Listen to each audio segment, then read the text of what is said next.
প্রায় 2 দশক পর নির্বাচনী জনসভায় অংশ নিতে আজ রংপুর যাচ্ছেন বিএনপি চেয়ারম্যান তারেক রহমান। বিকেলে 4:30টায় বক্তব্য রাখবেন রংপুর ঈদগাহ মাঠে জনসভায়। এর আগে জুলাই শহীদ আবু সাঈদের কবর জিয়ারত করবেন তিনি। এ বিষয়ে আরও জানাতে সরাসরি যুক্ত হচ্ছেন সহকর্মী মাজেদ মাসুদ। মাজেদ, রংপুরে তারেক রহমানের আগমন ঘিরে নেতাকর্মীদের মধ্যে উচ্ছ্বাস কেমন দেখছেন এবং জানাবেন জনসভার প্রস্তুতির সর্বশেষ। কৌরি, এরই মধ্যে কিন্তু জনসভার যে মঞ্চ, সেই মূল মঞ্চটি একেবারে প্রস্তুত করা হয়েছে, মাইক সাটানো হয়েছে এবং নেতাকর্মীরাও বিভিন্ন জেলা থেকে আসতে শুরু করেছেন। অর্থাৎ এক কথাই বলা চলে যে আসলে তারেক রহমানের আগমনকে ঘিরে প্রস্তুতি সেটি একেবারে সম্পূর্ণ করা হয়েছে। এবং আপনি নিশ্চয়ই জানেন যে প্রায় 2 দশক পর বিএনপির চেয়ারম্যান তারেক রহমান রংপুর অঞ্চল সফর করছেন। অর্থাৎ 2006 সালে বিএনপি জামাত জোট সরকারের আমলে তিনি সবশেষ রংপুরে এসেছিলেন এবং সে সময় তৃণমূলের সমন্বয় সভা করেছিলেন। এরপর থেকে কিন্তু আর তারেক রহমান রংপুরে আসেননি।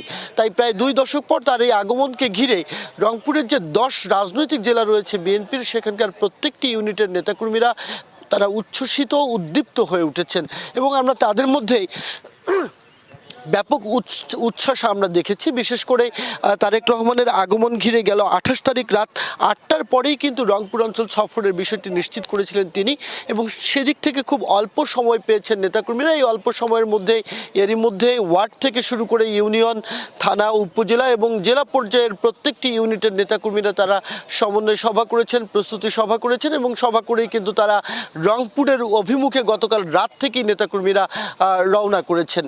বিদেশ থেকে দেশে রেমিটেন্সের টাকা আসে নিরাপদে। তাই আজই আপনার আপনজনকে বলে রাখুন, রেমিটেন্সের টাকা যেন শুধু নগদেই পাঠায়।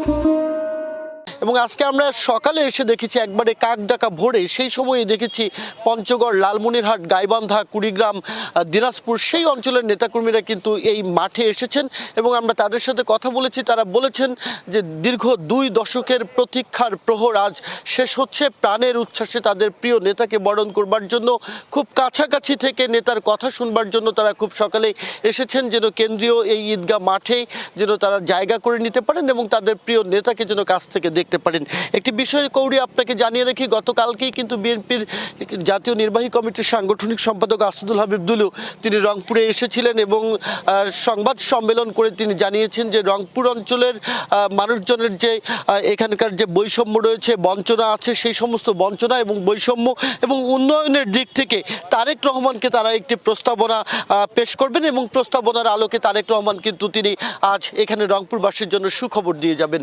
তো বেলা 4:45 তারেক রহমান সড়ক পথেই রংপুরে আসবেন। শহীদ আবু সাঈদের কবর জিয়ারতের পর বিকেল 4:30টায় রংপুর এই কেন্দ্রীয় ঈদগাহ মাঠে তিনি নির্বাচনী জনসভায় যোগ দেবেন। এরপরেই তিনি রাতে বগুড়া ফিরবেন। রাত্রে বগুড়ায় রাত্রি যাপনের পর আগামী কালকে তিনি ঢাকার উদ্দেশ্যে রওনা করবেন। পথিমধ্যে সিরাজগঞ্জ এবং ঢাকা টাঙ্গাইল মহাসড়কের দারুণ যে মোড় রয়েছে, বাইপাস মোড় রয়েছে, সেখানে একটি জনসভা করেই কিন্তু 31 তারিখে তিনি ঢাকায় ফিরে যাবেন। তো এখন পর্যন্ত নেতাকর্মীরা আসছেন এবং প্রস্তুতি এরই মধ্যে সম্পূর্ণ করা হয়েছে। কৌরি, ধন্যবাদ আপনাকে।